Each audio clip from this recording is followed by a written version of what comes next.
Hello student, welcome to our YouTube channel commerce proficiency.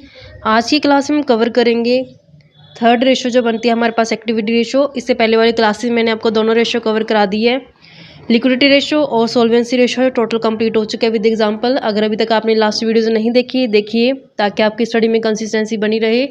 अगर अभी तक आपने मेरे चैनल कॉमर्स प्रोफिशिएंसी को सब्सक्राइब नहीं किया, सब्सक्राइब कीजिए, ताकि जब भी मैं न्यू वीडियोस अपलोड करूं सबसे पहले नोटिफिकेशन आपके पास जाए, आप वीडियोस को सबसे पहले देखकर आपकी स्टडी बूस्टअप हो। एक्टिविटी रेशो में क्या होता है कि ये जो रेशो कैलकुलेट की जाती है, ये cost of revenue from operation के बेस पे कैलकुलेट की जाती है, जिसे हम रिवेन्यू फ्रॉम ऑपरेशन बोलते हैं। इसी कारण से इस रेशो को बोला जाता है टर्नओवर रेशो भी। टर्नओवर इंडिकेट करता है, किस चीज़ को इंडिकेट करता है टर्नओवर? स्पीड को या फिर नंबर ऑफ टाइम को, कि जो कैपिटल लगाई गई है वो कैसे रोटेट होती है बिजनेस की प्रोसेस के अंदर, बिजनेस के काम को करते समय। इन अदर वर्ड, यानी कि जो रेशियो ये इंडिकेट करते हैं कितने एफिशिएंट तरीके से जो वर्किंग कैपिटल, जो इन्वेंट्री है, उसको यूज़ किया गया है रिवेन्यू जनरेट करने के लिए ऑपरेशन से। मतलब कि जितना कैपिटल लगाया गया उस कैपिटल का किस तरीके से हिसाब किया गया है, यानी वर्किंग कैपिटल किस इस तरीके से इस्तेमाल किया गया है कि जो रिवेन्यू है वो जनरेट की जा सकती है बिजनेस द्वारा। जितनी हाई रेशो होगी क्या, तो उतना ही बेटर यूज़ करेंगे अपना कैपिटल का और रिसोर्सिज का। क्योंकि रेशो, टर्नओवर रेशो हाई होने का मतलब क्या है कि जो रिसोर्सिज हैं, जो कैपिटल है, उसका बढ़िया तरीके से इस्तेमाल किया गया है, जिससे प्रॉफिटेबिलिटी क्या हो गई है, ज़्यादा हो चुकी है। तो इसमें कुछ रेशो को कवर करके चलेंगे हम। सबसे पहले कवर करेंगे इन्वेंट्री टर्नओवर रेशो, जिसे स्टॉक टर्नओवर रेशो भी हम कहते हैं।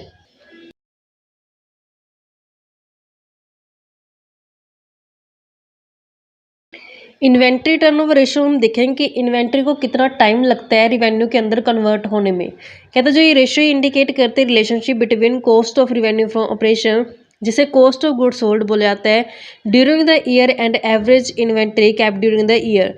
यानी कि इसको कैसे हम कैलकुलेट कर सकते हैं? Cost of revenue from operation यानी कि cost of goods sold divide करते हैं एवरेज इन्वेंट्री से।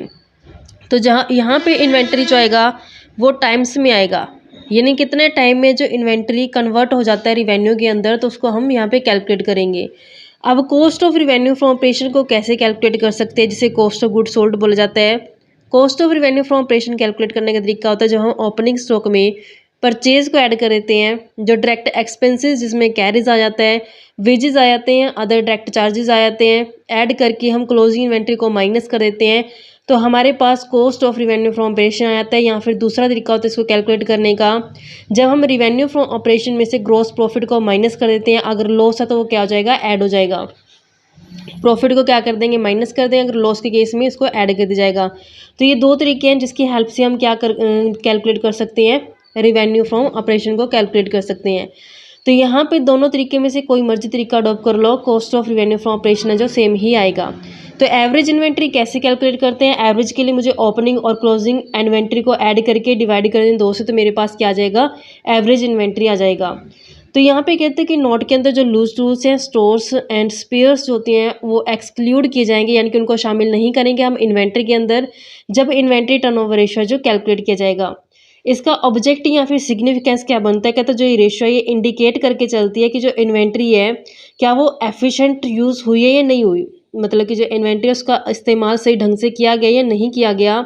It shows the speed with which the inventories rotate into revenue from operation. तो यहाँ पे देखा जाता है कि किस स्पीड से जो इन्वेंट्री है वो कन्वर्ट हो चुकी है किसके अंदर, रिवेन्यू के अंदर। तो यहाँ पे नंबर ऑफ टाइम में जो उसको चेक किया जाता है कि कितने नंबर ऑफ टाइम में जो इन्वेंट्री है वो रिवेन्यू के अंदर कन्वर्ट हो चुकी है। तो इस कारण से जो इसका सोल्यूशन आता है वो हमेशा किस में आता है, टाइम्स में आता है।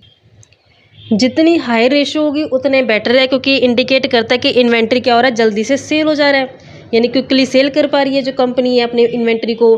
तो कहते हैं जो बिजनेस है जहाँ पे इन्वेंट्री टर्नओवर रेशो हाई होता है, तो वहाँ पे जो गुड सेल की जाती है लो मार्जिन के ऊपर सेल की जाती है। क्योंकि इकोनॉमिक के अंदर भी हमें ये कंसेप्ट कवर करके चलता है कि अगर एक सप्लायर चाहता है कि उसका प्रोडक्ट है ज़्यादा से ज़्यादा सेल हो, तो उसे क्या करना पड़ता है, कम रेट पे सेल करना पड़ता है, क्योंकि हम जानते हैं कि प्राइस कम तो उससे सेल क्या हो जाएगी, ज़्यादा हो जाएगी। तो यहाँ पे फिर प्रॉफिट को बढ़ाने के लिए सप्लायर क्या करता है, क्वांटिटी जो होती है सप्लाई की वो बढ़ा देता है, ताकि प्रॉफिटेबिलिटी क्या हो जाए, उसकी बढ़ जाए। तो यहाँ पे कहते हैं जो लो इन्वेंट्री टर्नओवर रेशियो इंडिकेट करे कि जो इन्वेंट्री है वो जल्दी से सेल नहीं हो पा रहा, गोडाउन के अंदर वो उसको रखा जा रहा है लंबे टाइम तक, यानी जो फंड है वो ब्लॉक हो चुका है किसके अंदर, इन्वेंट्री के अंदर। क्योंकि जब हम इन्वेंट्री बना के उसको स्टोर कर देते हैं तो उसका रिजल्ट क्या निकलता है कि उसको मतलब जो बनाया गया इन्वेंट्री उसके अंदर फंड ब्लॉक हो चुका है, क्योंकि बनाते समय उसका खर्चा तो आया था ना उसको बनाने के ऊपर। तो जब वो सेल होगा तब जाके हमें कैश मिलेगा, अदरवाइज तो अभी तक क्या फंड ब्लॉक ही है उसके अंदर। तो जिससे हमें नुकसान होता है कि एक तो स्टोरेज कॉस्ट बढ़ जाती है, दूसरा ब्लॉक का जो फंड बढ़ जाता है, और जो लॉस होता है on account of goods becoming absolute. तो धीरे धीरे बड़ी बड़ी वस्तु में क्या होते हैं, खराब होने के चांसेस रहते हैं, वो खराब होनी शुरू हो जाती हैं, आउटडेटेड होनी शुरू हो जाती हैं। कहते जो ये रेशो है ये यूज़ करते हैं कंपेयर करने के लिए एफिशिएंसी और सेल पॉलिसी, यानी कि दो फर्में जो सेम टाइप का बिजनेस कर रही हैं उनकी सेल पॉलिसी की कितनी एफिशिएंसी उसको हम चेक करते हैं। यानी कि यहाँ पे देखा जाता है कि अगर हमारी कंपनी की सेल ज़्यादा है या कम है तो दूसरी कंपनी की सेल के साथ हम कंपैरिजन करके देखें कि अगर दूसरी वाली, लेकिन बिजनेस क्या होना चाहिए, सेम होना चाहिए। एग्जांपल के लिए मान लो कि मैं शू मेकिंग है हमारा बिजनेस, तो मैं अपनी कंपनी कंपैरिजन दूसरी शू मेकिंग के साथ ही कर सकती हूँ, सेम टाइप का होना चाहिए। तो यहाँ पे अपन देखें कि दूसरी वाली जो कंपनी है उसकी सेल पॉलिसी क्या है कि वो ज़्यादा सेल कर पा रही है, और जो इन्वेंट्री पॉलिसी है जो मैनेजमेंट करने की, तो यहाँ पे जो इन्वेंट्री टर्नओवर रेशियो जो हाई है तो उसका ट्रीटमेंट क्या करते हैं कि जानी एफिशिएंसी ज़्यादा है। यानी कि अगर इन्वेंट्री पॉलिसी अच्छी है मैनेजमेंट की, तो इन्वेंट्री पॉलिसी अच्छी होने का मतलब क्या है कि रेशो ज़्यादा है तो उसको एफिशिएंट माना जाएगा। इसी तरीके से कहते हैं कंपेयर की जगह इन्वेंट्री टर्नओवर रेशियो को करंट ईयर के साथ, जो करंट ईयर का डाटा है उसका प्रीवियस ईयर के साथ कंपैरिजन किया जाएगा। तो मैनेजमेंट यहाँ पे चेक करे कि जो इन्वेंट्री है वो एफिशिएंटली यूज़ हो पा रही है या नहीं हो पा रही है, तो इससे मैनेजमेंट को कंपैरिजन करके पता चल जाएगा। इसके एग्जांपल कवर करते हैं हम। स्टेटमेंट कहती है कि हमें इन्वेंट्री टर्नओवर रेशियो कैलकुलेट करना है। बिगिनिंग यानी कि ओपनिंग इन्वेंट्री गिवन है, एंड ऑफ द ईयर मतलब क्लोजिंग इन्वेंट्री गिवन है, परचेज, वेजेस, कैरीज इनवर्ड और रिवेन्यू फ्रॉम ऑपरेशन जिसे सेल बोलते हैं गिवन है।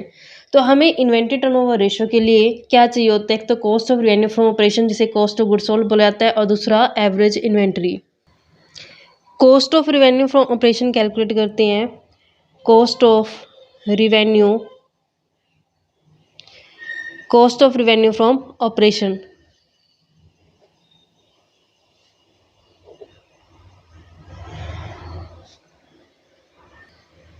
जिसमें हम लेके चलेंगे opening inventory, opening inventory plus कर देंगे इसके अंदर परचेज, और खर्चों में हमें वेजेस गिवन है, wages, carries inward, carries inward, और माइनस कर देंगे इसमें से क्लोजिंग इन्वेंट्री। क्लोजिंग इन्वेंट्री तो हमारे पास कॉस्ट आ जाएगी।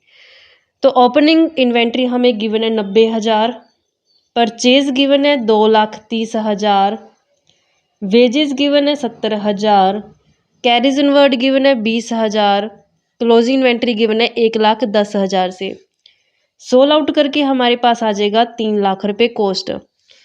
नेक्स्ट हमें चाहिए होती है एवरेज इन्वेंट्री। एवरेज इन्वेंट्री के लिए हम क्या करते हैं, जब opening inventory plus closing inventory को डिवाइड कर देते हैं 2 से, तो हमारे पास एवरेज आ जाती है। तो 90,000 ओपनिंग इन्वेंट्री है, 1,10,000 से क्लोजिंग इन्वेंट्री है, डिवाइड कर देंगे 2 से, तो हमारे पास 1 लाख से क्या आ जाएगा, एवरेज इन्वेंट्री। तब हमें क्वेश्चन में पूछा है इन्वेंट्री टर्नओवर रेशियो बताओ। तो यहाँ पे inventory turnover ratio, inventory turnover ratio में कैसे कैलकुलेट करते हैं, जब हम cost of revenue from operation को, रिवेन्यू फ्रॉम ऑपरेशन को डिवाइड कर देते हैं एवरेज इन्वेंट्री से, एवरेज इन्वेंट्री से, तो हमारे पास इन्वेंट्री टर्नओवर रेशियो आ जाती है। हमने कैलकुलेट किया कॉस्ट 3 लाख से और एवरेज इन्वेंट्री कैलकुलेट किया 1 लाख से, तो हमारे पास 3 टाइम्स है जो सोल्यूशन आ जाता है। इस तरीके से बच्चों सम था, आई होप कि क्लियर हो गया होगा। नेक्स्ट एक एग्जांपल और कवर करते हैं इस टॉपिक का। स्टेटमेंट कवर करते हैं हम एग्जांपल की। कहता है कैलकुलेट करो inventory turnover ratio. Information given है, ग्रॉस प्रॉफिट रेशियो कहता है 25% है, क्रेडिट सेल है, कैश सेल है। रिटर्न इनवर्ड का मतलब क्या है कि सेल रिटर्न हो चुकी है। ओपनिंग इन्वेंट्री है, क्लोजिंग इन्वेंट्री है, तो हमें कैलकुलेट करके चलनी है inventory turnover ratio. Cost of revenue from operation calculate करने के लिए हमें रिवेन्यू का डाटा गिवन है, तो हम सबसे पहले रिवेन्यू फ्रॉम ऑपरेशन कैलकुलेट करते हैं। रिवेन्यू फ्रॉम ऑपरेशन का मतलब क्या है कि सेल से कितना है जो कमाया गया है। तो हमने देखा कि क्रेडिट सेल किया है, क्रेडिट सेल भी गिवन है, प्लस में कैश सेल भी गिवन है, तो कैश सेल भी ऐड हो जाए, टोटल सेल आ गया। लेकिन जो सेल रिटर्न हो चुके हैं जिसे हम रिटर्न इनवर्ड बोलते हैं, अगर इसमें से माइनस करें तो नेट आ जाएगा हमारे पास। तो हमने देखा कि क्रेडिट सेल जो की गई 2,70,000 से, और ऐसे प्लस में 1,50,000 हमारे पास कैश सेल है, माइनस करते इसमें से 20,000 जो रिटर्न हो चुके हैं, तो 4 लाख रुपए से क्या आ चुका है हमारे पास रिवेन्यू फ्रॉम ऑपरेशन आ चुके हैं। हम जानते हैं कि जब हम कॉस्ट में प्लस कर देते हैं प्रॉफिट, तो हमारे पास क्या आ जाता है, सेल प्राइस आ जाता है। क्या आ जाता है, सेल प्राइस। तब हमें सेल प्राइस गिवन, मतलब सेल गिवन है, सेल प्राइस कैलकुलेट करके हम कॉस्ट कैलकुलेट कर सकते हैं इसके हेल्प से। हमें प्रॉफिट गिवन है 25% सेल का, तो मतलब सेल जिसका बोला उसको 100 मान लेते हैं। तो अगर 25 ही है तो कॉस्ट कितना होगा, 75 होगा, 75 + 25 करके तो 100 आएगा। तो अब हमने यहाँ पे जो 4 लाख कैलकुलेट किया वो किस चीज़ का, रिवेन्यू। रिवेन्यू मतलब सेल, और ये सेल प्राइस कितना 100, मतलब कि जो 4 लाख है वो 100 रुपये के हिसाब से मुझे क्या चाहिए, कॉस्ट। कॉस्ट कितने 75, तो मैं 75 के हिसाब से कैलकुलेट कर सकती हूँ इसको। जो 4 लाख सेल है, सेल प्राइस 100 रुपये के हिसाब से है, तो मुझे कॉस्ट है जो 75 रुपये के हिसाब से कॉस्ट कैलकुलेट कर सकते हैं। मैं यहाँ पे cost of revenue from operation, revenue from operation जो मेरे पास आ जाएगी। तो यहाँ पे हम कैलकुलेट करके देखते हैं कितना बनता है ये अमाउंट। 3 लाख रुपया जो ये बनती है हमारे पास कॉस्ट। कॉस्ट आगे नेक्स्ट हमें चाहिए होते हैं एवरेज इन्वेंट्री। एवरेज इन्वेंट्री का कैसे हम कैलकुलेट करते हैं, एवरेज इन्वेंट्री कैलकुलेट करने के लिए जब हम ओपनिंग इन्वेंट्री प्लस करते हैं क्लोजिंग इन्वेंट्री और डिवाइड कर देते हैं हम 2 से, तो हमारे पास क्या आ जाता है, एवरेज इन्वेंट्री आ जाता है। तो यहाँ क्वेश्चन में हमें गिवन है 55,000 ओपनिंग इन्वेंट्री, 45,000 क्लोजिंग, डिवाइड 2 करेंगे तो हमारे पास 50,000 से क्या आ जाएगा, एवरेज इन्वेंट्री आ जाएगा। इन्वेंट्री टर्नओवर रेशियो हम कैलकुलेट कर सकते हैं यहाँ से। इन्वेंट्री टर्नओवर रेशियो कैसे कैलकुलेट करते हैं, जब हम cost of revenue from operation को cost of revenue from operation को जब हम डिवाइड कर देते हैं एवरेज इन्वेंट्री से, तो हमारे पास इन्वेंट्री टर्नओवर रेशियो आ जाता है।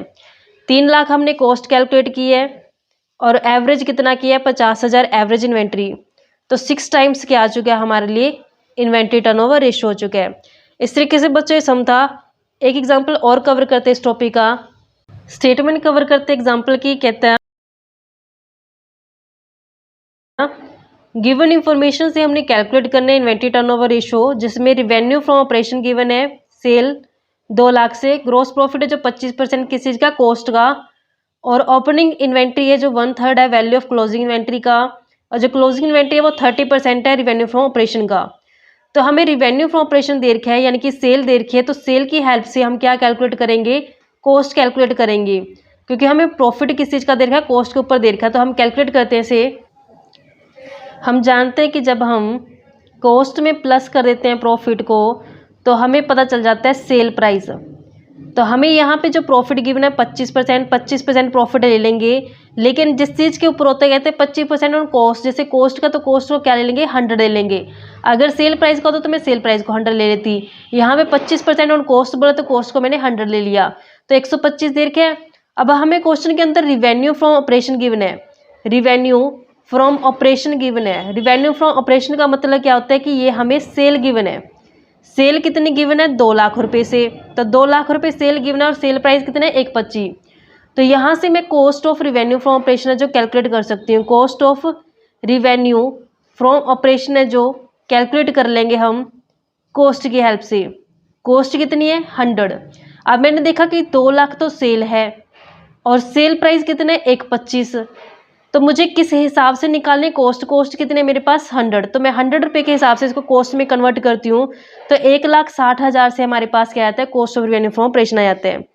अब हमें स्टॉक के बारे में बोला है, कहता जो क्लोजिंग इन्वेंट्री है, क्लोजिंग इन्वेंट्री कैसे कैलकुलेट करेंगे। कहता जो क्लोजिंग इन्वेंट्री है, क्लोजिंग इन्वेंट्री है जो 30% है किसका, 30% है रिवेन्यू फ्रॉम ऑपरेशन का, रिवेन्यू फ्रॉम ऑपरेशन का। अब हमें रिवेन्यू फ्रॉम ऑपरेशन क्वेश्चन के अंदर गिवन है ऑलरेडी 2 लाख से, तो 2 लाख का जब मैं 30% कर दूंगी तो मुझे क्या पता चल जाएगा, क्लोजिंग इन्वेंट्री पता चल जाएगा। तो यहाँ पे 60,000 से क्या आ चुके हैं अपने पास, क्लोजिंग इन्वेंट्री आ चुके हैं। अब नेक्स्ट कहते हैं कि जो ओपनिंग इन्वेंट्री है, जो ओपनिंग इन्वेंट्री है, ओपनिंग इन्वेंट्री कैसे कैलकुलेट करेंगे। तो जो ओपनिंग इन्वेंट्री है वो 1/3 है किसका, क्लोजिंग इन्वेंट्री का। यानी कि क्लोजिंग इन्वेंट्री का अगर मैं 1/3 कर दूं तो मुझे क्या पता चल जाएगी, ओपनिंग इन्वेंट्री पता चल जाएगी। कितना है क्लोजिंग इन्वेंट्री, 60,000 से 60,000 ने कितना कर देना, 1/3। तो यहाँ पे 20,000 क्या आ गया मेरे पास, ओपनिंग इन्वेंट्री आ गया। तो मुझे एवरेज इन्वेंट्री कैलकुलेट करने के लिए ये दोनों ही चीज़ें चाहिए होती हैं। एवरेज इन्वेंट्री कैसे कैलकुलेट करते हैं हम, एवरेज इन्वेंट्री के लिए जब हम ओपनिंग इन्वेंट्री को प्लस करते हैं क्लोजिंग इन्वेंट्री के साथ, क्लोजिंग इन्वेंट्री के साथ और डिवाइड करते हैं 2 से, तो मेरे पास एवरेज इन्वेंट्री आ जाता है। तो यहाँ पे हमने दोनों ही कैलकुलेट कर लिए हैं, ओपनिंग भी कैलकुलेट कर लिया और क्लोजिंग भी कैलकुलेट कर लिया। तो हमें यहाँ पे ओपनिंग प्लस क्लोजिंग जो हमने कैलकुलेट किया 60, मतलब कि ओपनिंग कितना है 20, तो ओपनिंग 20,000, क्लोजिंग हमने कैलकुलेट किया 60,000 और डिवाइड कर देंगे 2 से, तो हमारे पास 40,000 क्या आ जाएगा, एवरेज इन्वेंट्री। तो अब हमें दोनों चीज़ पता चल गई, एवरेज इन्वेंट्री पता चल गई और हमें जो कॉस्ट है, cost of revenue from operation कितना है 160। तो इससे हमें क्या पता चल जाएगा, इन्वेंट्री टर्नओवर रेशियो जो पता चल जाएगा। इन्वेंट्री टर्नओवर रेशियो कैसे कैलकुलेट कर देंगे, cost of revenue from operation, cost of revenue from operation divide by average inventory, average inventory. तो हमारे पास क्या पता चल जाएगा, इन्वेंट्री टर्नओवर रेशियो। हमने कैलकुलेट किया 1,60,000 से cost of revenue from operation, 40,000 से हमारे पास एवरेज इन्वेंट्री, तो 4 टाइम्स हमारे पास आ गई है इन्वेंट्री टर्नओवर रेशियो।